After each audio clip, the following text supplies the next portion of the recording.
Welcome back to Dorchester Truth Tarot. This is our second episode that will involve reading the Book of Lies in its entirety. So we're gonna get right back into it for those who are binging the Book of Lies, which is certainly not recommended. Certainly not recommended. Ooh. All right, this is where I believe we left off, right? Which is a very exciting place, I'll tell you. Yes, we had reviewed the meanings of the Sabbath of the Goat, and now we're gonna dive into the Cry of the Hawk. Here we go. Dunsten Carmichael reading the Book of Lies, the Cry of the Hawk. Here we go. Whore hath a secret fourfold name. It is do what thou wilt. Now, got another reference here. You see that? When you see a little number next to a word, you know that there's more words that are connected to that word. It's a thing you learn when you're studying. You're studying things. You kind of learn how to recognize those numbers afterwards. Here we go. All right, so when Mr. Crowley says, it is do what thou wilt, all right, we're going to look at that. It's 14 letters, right? Quid voles illud fac, right? QVIF, as they said back then. You don't hear it so much today, but QVIF 196 equals 14 squared, right? We know that. It's 14 letters, so there's a lot of meaning there when he says, do what thou wilt. And it's 14 letters, so you know it's serious, because that's a sacred number. All right. Whore hath a secret fourfold name. It is do what thou wilt. 4 words, not one, many, all.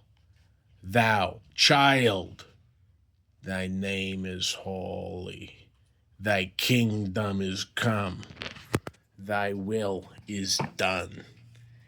Here is the bread. Here is the blood. Bring us through temptation. Deliver us from good and evil. That mine is thine be the crown of the kingdom even now. Wow. Abracadabra. These 10 words are for the name of the one. Oof. It's the cry of the that's the cry of the hawk for you. It just kind of pulls you in. All right, we are going to transition immediately into the oyster. I hope you're feeling this energy coming at you, and I hope it's starting to settle in what kind of journey we're on, all right? The oyster. Oof. The brothers of A are one with the mother of the child. We got one of those little numbers after the words. We know what that means at this point.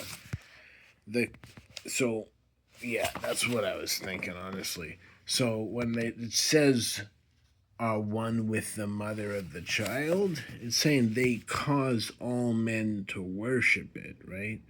That's why he's emphasizing that they're one with the mother of the child.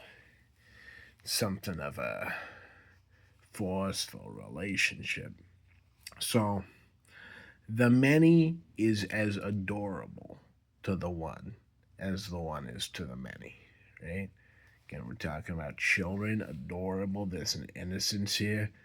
Let's see where they go with that, right? This is the love of these. Creation, parturition, right? Especially that is the bliss of the one. Coition, disillusion, right? Is the bliss of the many. There's a difference there, and he's outlining that for us. All right. The all, thus interwoven of these, is bliss, right? Not is beyond bliss. The man delights in uniting with the woman. Right? The woman is parting from the child. Uh-oh. Right? Uh-oh. The brothers of A are women. The aspirants to A are men. What? The brothers are women. The aspirants are men. The oyster, it leaves you thinking, and it will come back eventually. You'll get it by the end, but like, starts off like a little bit of a brain tickler, to be honest. So we're gonna take a break. I have been advised to just sort of go easy. We're not gonna rush through this thing. We're not gonna get too sloppy with it. We're not gonna try to force more divination and truth on you than you can afford to absorb. So this is Dunsten Carmichael wishing you a wonderful spring, or whatever season it is when this video finds you in your travels.